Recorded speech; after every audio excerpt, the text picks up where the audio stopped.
बिस्मिल्लाहिर्रहमानिर्रहीम। नाज़रीन, आज एक बच्चा मेरे पास आया जिसकी उम्र 4-5 साल के करीब होगी।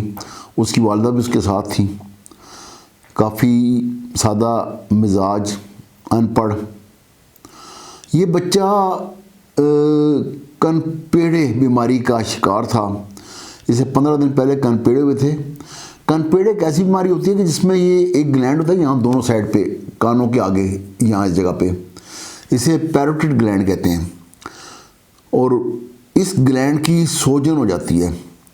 ये ग्लैंड जो है वो सैलिवरी ग्लैंड कहलाता है और इसकी वजह से जो है ये लुआब या थूक जो है ना वो बनती है। तो अगर ये ग्लैंड जो है इन्फेक्टेड हो जाए, इसकी इन्फेक्शन हो जाए, तो ये जो है ना सिर्फ ये कि सोजन हो जाती है मुंह पर, बल्कि इसके अलावा जो है वो काफ़ी पेन भी महसूस होता है इन ग्लैंड्स में। तो ये इस बच्चे को तकरीबन आज से 15 दिन पहले ये बीमारी हुई और ये किसी कुम्हार के पास चले गए गांव में। और कुम्हार जो कुम्हार था वो दम दरूद किया करता था। उस कुम्हार ने 3 दफ़ा इस बच्चे को दम दरूद किया। लेकिन जो बात मुझे अजीब लगी वो ये थी कि उसने इस बच्चे की वालिदा को सख्ती से मना किया कि उन्होंने इसे किसी डॉक्टर को नहीं दिखाना और इसका इलाज नहीं करवाना। अगर ऐसा इलाज करवाया तो ये दम दरूद जो है वो असर नहीं करेगा। ये बात मेरे लिए काफ़ी अजीब थी।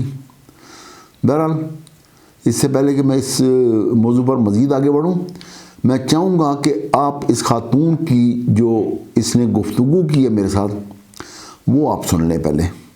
सोच के जगत है ना जाए और तो ठीक है ना। अच्छा, ते दम कराया ने जी। इन तकलीफ कदों शुरू हुई है? ये तो 15 जाड़े में हो गए। अच्छा, दम कदों कराया ने? ऐसा तो बावा दिन हो गए। देखो, 15 दिहाड़े पहले इनू तकलीफ हुई जी, ठीक है। तो उस वेले तुसां जेड़ा इनू मतलब कुछ नहीं कराया या दम उसी दिन चले गए? दम कराना उसी दिन ही उसी दिन चले गए जी। अच्छा, फिर उन्हें दम किया उस दिन जी। फिर उन्हें क्या आख्या? दम नहीं कराया, दवाई नहीं गिनी जी। अच्छा ठीक है, उस दम किया, दम तो बाद उसके बाद दवाई नहीं देनी नू? दवाई नहीं देनी, दम करा के दवाई बाप यार गल बेड़ वैस बाबा 11वीं वाली की अब बेड़ से नहीं लड़ से नहीं। अच्छा, दवाई लड़ेगी। अच्छा, उस तो बाद तुम दवाई नहीं कराई?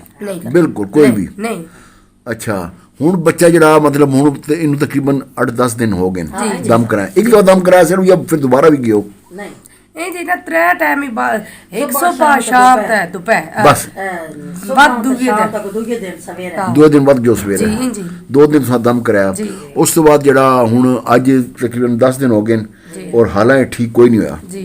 हुण इनू की तकलीफ है? हुण बस रोटी नहीं खाया तो उल्टी आंदी और दिल का जी। तो नाज़रीन, आपने इस बच्चे की वालिदा की गुफ्तगू सुनी। अब ये देखें कि इस जो है वो इसके 2 बच्चे जो है बीमार हुए थे। तो एक बच्चा जो है कुछ दिन के बाद ठीक हो गया और ये एक बच्चा जो है ये अभी तक मुकम्मल ठीक नहीं हुआ, बल्कि अभी तक इसको जो है वो दिल ख़राब होने की शिकायत है और इसको जो है वो दर्द भी रहता है वहाँ जबड़ों के पास। तो असल में हुआ क्या, या ये क्या वाकई उस कुम्हार के दम दरूद से जो है ये बच्चा ठीक हुआ है, या क्या इस तरह ये जो मम्स या ये जो है पैरोटिड ग्लैंड या कनपेड़ा, जिस बीमारी को कनपेड़े कहते हैं, उस बीमारी में हमें दम दरूद के लिए जाना चाहिए? तो ये है कि दम दरूद करवाने में हर्ज बिल्कुल भी नहीं है, जाया जा सकता है, लेकिन साथ में हमें मेडिसिन भी लाजमी नहीं लेनी चाहिए। उसकी वजह क्या है? सबसे पहले तो मैं आपको बतलाना चाहूँगा कि ये जो है वो कनपेड़े या गलसोजा या मम्स होते क्या हैं, क्यों होते हैं? ये एक वायरल इन्फेक्शन है, एक वायरस के ज़रिए फैलती है, ड्रॉपलेट इन्फेक्शन है। कोई अगर बच्चा इन्फेक्टेड है तो वो जब खांसता है, छींकता है या सांस लेता है, तो क्योंकि ये सैलिवरी ग्लैंड्स में होते हैं, थूक में होते हैं, तो थूक के जो कतरे होते हैं वो जब फिज़ा में फैलते हैं तो इसके जरासीम भी जो है फिज़ा में फैल कर जो है वो दूसरे बच्चे को इन्फेक्ट कर सकते हैं। ये जो मम्स का मर्ज़ है ये बच्चों में होता है, बड़ों में भी हो सकता है लेकिन बहुत कम, ज़्यादातर ये मर्ज़ बच्चों को होता है। अब इस मर्ज़ की अलामात क्या हैं? इस मर्ज़ में जो है वो जिस्म में दर्द हो सकता है, सर दर्द होता है, उसके अलावा बुखार होता है, कमज़ोरी हो जाती है, भूख नहीं लगती, तो ये या सूजन हो जाती है जैसे मैंने पहले बताया, और चबाते वक्त दर्द होता है क्योंकि पैरोटिड ग्लैंड जो है वो हमारे जबड़े के साथ बिल्कुल वाक़या है। तो जब चबाया जाता है, किसी चीज़ को चबाया जाता है तो उसको पैरोटिड ग्लैंड जो है वो हरकत करता है, और क्योंकि इन्फेक्शन होती है वहाँ पे, इन्फ्लेम्ड होता है वो, तो इसलिए जो है वो जो है उसकी हरकत जो है पेनफुल होती है। इसलिए इसकी ट्रीटमेंट के लिए जो कहा जाता है कि सख्त खुराक जो है नहीं खानी चाहिए इसमें, जब तक ये सोजन बाकी हो, रोटी वगैरह या इस तरह की कोई और चीज़ नहीं खानी चाहिए, बल्कि नरम ग़िज़ा जैसे दलिया हो गया, खीर हो गई, यखनी हो गई, सूप या जूस, ये चीज़ें आप इस्तेमाल कर सकते हैं सेहत बरकरार रखने के लिए।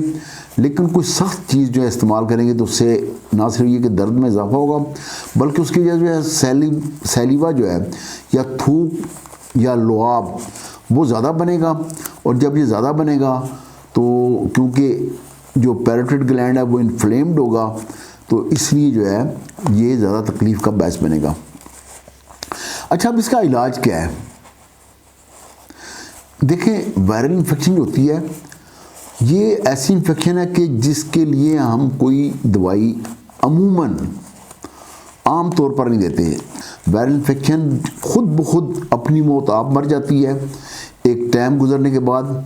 होता क्या है कि जब किसी को वायरल इन्फेक्शन होती है तो उसके जिस्म में जो है ये जो जरासीम है या ये जो वायरस हैं ये परवरिश पाना शुरू कर देते हैं।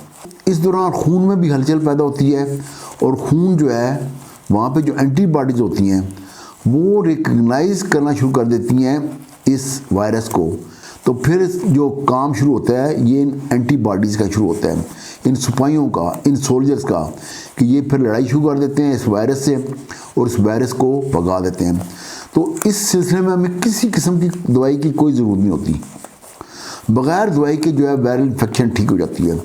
बहुत सारी ऐसी बीमारियां हैं कि जो बग़ैर किसी मेडिसिन के ठीक हो सकती हैं, लेकिन हम खाम इधर उधर जाके जो है अपनी तवानाइयाँ भी ज़ाया करते हैं और पैसे भी खर्च करते हैं। तो क्या मेरे कहने का मतलब ये है कि हमें जो है अगर किसी बच्चे को मम्स हो जाए तो उसका बिल्कुल भी इलाज नहीं करना चाहिए? नहीं, ऐसी बात नहीं है। हमें ज़रूरत होगी कि इस बीमारी की जो पेचीदा सूरत हाल है वो ना बनने पाए। मम्स में बहुत सारे मसाइल बन सकते हैं, मसलन इससे जो है जिनसी आज़ा जो हैं लड़कों के और लड़कियों के दोनों मुतासर होते हैं। तो लड़कों में जो है अगर जिनसी आज़ा मुतासर हों तो नामर्दी हो सकती है, और इस तरह अगर बच्चियों में उनके जिनसी आज़ा मुतासर हों तो उनमें जो है वो बच्चे की पैदाइश का अमल जो है वो रुक सकता है। उसके अलावा हमारे जिस्म में एक गदूद होता है पेनक्रियाज, जो कि इंसुलिन बनाता है, और इंसुलिन का आपको पता है कि वो जो है शुगर कंट्रोल करने काम आती है। तो ये जो बीमारी है इसमें कभी कभी जो है वो पेनक्रियाज भी मुतासर होता है। उसके अलावा ये बीमारी दिमाग को भी मुतासर कर सकती है, और उस सूरत में या ये इंसेफेलाइटिस कर सकती है और या ये मेनिंजाइटिस कर सकती है, और इन दोनों कंडीशन में ये बीमारी जो है काफ़ी ख़तरनाक होती है। वैसे इस बीमारी में डेथ रेट बहुत कम है, ये बीमारी 2 हफ्ते के बाद ठीक हो जाती है। लेकिन अगर इंसेफेलाइटिस हो जाए या मेनिंजाइटिस हो जाए तो उस सूरत में जो है डेथ के चांसेस थोड़े बढ़ जाते हैं। अब सवाल ये पैदा होता है कि हम इस बीमारी से बच कैसे सकते हैं। इस बीमारी से बचना बहुत आसान है।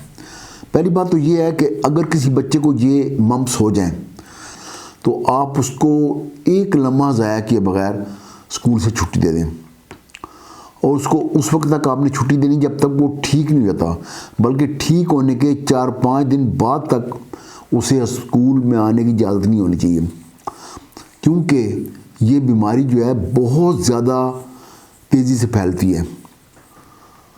और इसके अलावा इस बीमारी से बचने का जो सबसे कारआमद, अहम और आसान तरीका है वो ये है कि आप लोग अपने बच्चों को इस बीमारी से बचाव की वैक्सीन लगवा लें, क्योंकि ये वैक्सीन जो है गवर्नमेंट के टीकाजात के जो है शेड्यूल में शामिल नहीं है, इसलिए ये वैक्सीन आपको प्राइवेट लगवानी पड़ेगी। ये वैक्सीन जो है MMR की शक्ल में आती है। MMR का मतलब है मम्प्स, मीज़ल्स एंड रूबीला, और ये तीनों बीमारियां ऐसी हैं कि जो बच्चे के लिए जानलेवा भी हो सकती हैं। तो इसलिए अगर इन तीनों बीमारियों से बचाव का टीका लग जाएगा तो आपका बच्चा जो है महफूज हो जाएगा। और आपसे इजाज़त लेने से पहले आपसे ये दरख्वास्त करना चाहूँगा कि अगर आपने इससे पहले इस चैनल को सब्सक्राइब नहीं किया तो प्लीज़ सब्सक्राइब कर लें, इसे लाइक भी करें और शेयर भी लाजमी कीजिएगा। बहुत शुक्रिया। अल्लाह हाफिज़।